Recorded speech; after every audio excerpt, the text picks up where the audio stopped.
Assalamualaikum warahmatullahi wabarakatuh. Perkenalkan, nama saya Muhammad 1811020065 kelas 4 SPDIP, jurusan Sejarah Peradaban Islam, Fakultas Adab Unpad. Kali ini saya ingin menjelaskan sebuah artikel, yaitu tentang sebuah tradisi dalam kebudayaan Minangkabau.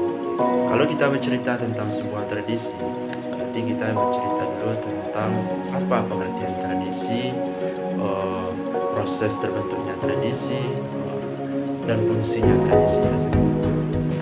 Pertama-tama kita bahas dulu tentang pengertian tradisi. Tradisi atau disebut juga dengan kebiasaan merupakan suatu yang sudah dilaksanakan sejak lama dan terus menjadi bagian dari kehidupan suatu kelompok masyarakat. Seringkali dilakukan oleh satu negara, kebudayaan, waktu atau agama yang sama. Pengertian lain dari tradisi adalah segala sesuatu yang diwariskan, disalurkan dari masa lalu ke masa saat ini atau sekarang. Tradisi dalam arti sempit yaitu suatu warisan sosial khusus yang memenuhi syarat saja, yakni yang tepat terhadap hidup di masa kini, yang masih tetap kuat ikatannya dengan kehidupan masa kini. Nah, tradisi dari sudut aspek benda materialnya adalah benda material yang menunjukkan dan mengingatkan hubungan khusus dengan kehidupan masa lalu. Misalnya adalah candi, puing-puing kuno, misalnya kereta kencana, beberapa benda-benda peninggalan lainnya, jelas termasuk ke dalam pengertian tradisi. Itu adalah pengertian dari sebuah tradisi. Lanjut kita lihat lagi bagaimana proses terbentuknya sebuah tradisi.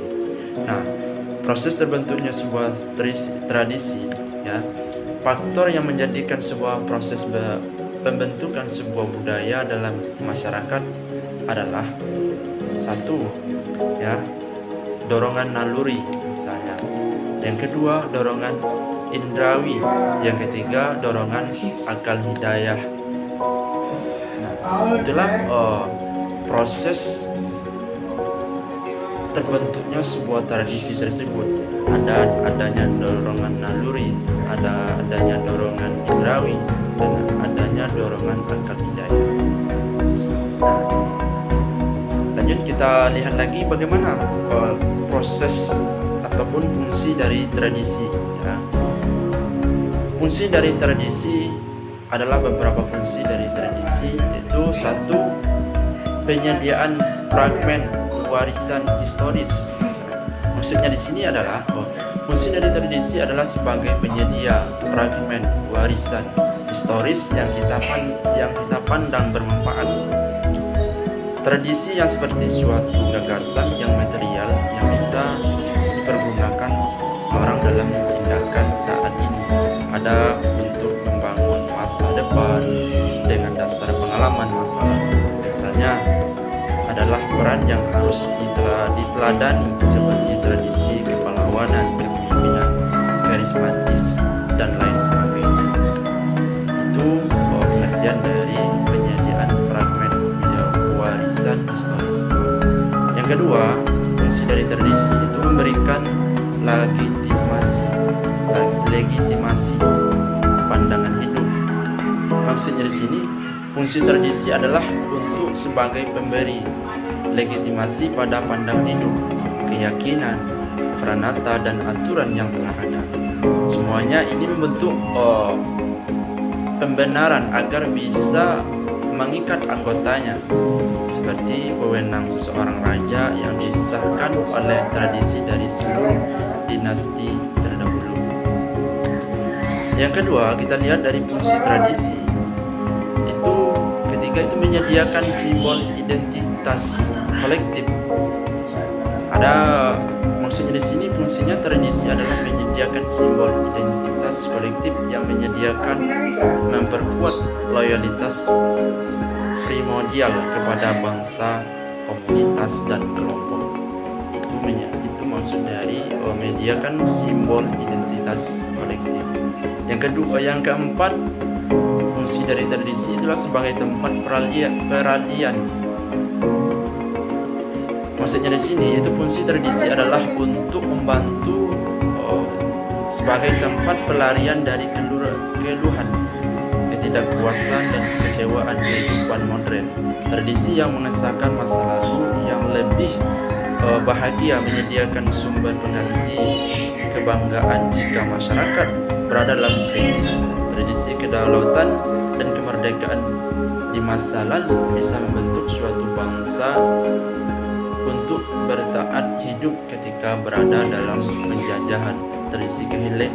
Tradisi kehilangan kemerdekaan cepat atau lambat akan masuk sistem tirani atau kediktaron yang tidak berkurang di masa ini. Itu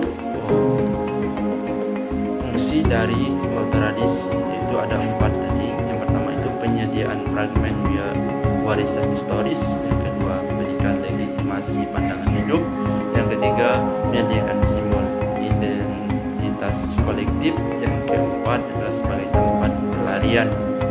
Itu dari fungsi tradisi. Lanjut, kita akan membahas tentang sebuah tradisi terkait keagamaan di Minangkabau. Ya. Pertama itu ada namanya upacara turun mandi. Upacara turun mandi ini dilakukan untuk memperingati kelahiran seorang anak di atas dunia, sekaligus syukuran atas kelahiran anak tersebut. Dan juga tradisi ini sekaligus untuk memperkenalkan anak kepada masyarakat sekitar. Itu upacara turun mandi. Nah, yang kedua itu adalah berziarah ke makam keluarga. Maksudnya di sini, tradisi ini tentu tidak asing lagi, ya, tidak asing lagi bagi masyarakat Indonesia terutama. Setiap menjelang Ramadan, setiap keluarga bersama-sama pergi berziarah ke makam keluarga. Tradisi ini merupakan tradisi yang sangat melekat pada diri masyarakat Minangkabau terutama. Tujuan dari tradisi ini berziarah adalah untuk mendoakan keluarga mereka yang sudah meninggal. Dalam tradisi biasanya keluarga akan membawa bunga, ya. Dalam tradisi ziarah ini biasanya keluarga akan membawa bunga, air dan membaca ayat suci Al-Quran untuk setiap makam keluarga mereka. Dengan tradisi ini bertujuan akan menciptakan silaturahmi antara keluarga dan keluarga-keluarga dari mereka yang sudah meninggal akan berkumpul. Tradisi yang seperti ini pautnya ditiru karena memberikan hal-hal yang positif bagi kita semua. Yang ketiga itu adalah gotong royong, membersihkan masjid, yang mana Minangkabau terkenal dengan mayoritas masyarakat itu adalah umat Islam. Tradisi ini biasanya dilakukan masyarakat Minangkabau sebelum menyambut bulan suci Ramadan. Biasanya yang membersihkan sehari-hari adalah marbot ataupun penjaga masjid. Tetapi ketika menuju bulan suci Ramadan, masyarakat akan berbondong-bondong untuk membersihkan masjid secara bersama-sama. Biasanya setelah selesai gotong royong, masyarakat akan melakukan acara makan-makan dan juga silaturahmi untuk menyambut bulan suci Ramadan. Selanjutnya kita akan bahas tentang tradisi terkait perekonomian di Minangkabau. Itu ada namanya merantau, yang mana Minangkabau merupakan salah satu suku bangsa yang ada di Indonesia. Minangkabau masuk ke dalam provinsi Sumatera Barat. Banyak terdapat budaya-budaya yang ada pada masyarakat Minangkabau sendiri. Budaya-budaya tersebut antara lain merantau, pulang kampung bersama, manggale, dan sebagainya. Merantau merupakan suatu budaya yang identik dengan masyarakat Minangkabau. Hampir di seluruh penjuru dunia merupakan tujuan rantau mereka. Meskipun mereka banyak yang sukses di tanah rantau, pastilah mereka tidak akan lupa dengan kampung halamannya sendiri. Dengan masa tertentu, banyak dari mereka yang melakukan pulang kampung bersama. Merantau dalam budaya Minangkabau merupakan keharusan khusus kepada para pemuda jika ia ingin dipandang dewasa dalam masyarakat. Masyarakat Minangkabau menganggap bahwa laki-laki, remaja hingga pemuda yang belum menikah dan tidak pergi merantau sebagai orang-orang yang penakut dan tidak bisa hidup mandiri dikatakan penakut karena tidak mau atau tidak berani mencoba kehidupan baru di luar daerah Minang. Sedangkan tidak bisa hidup mandiri disebabkan karena ketergantungan terhadap saudara atau sanak keluarga di daerah Minangkabau. Mungkin hanya itu sebuah penjelasan artikel dari saya.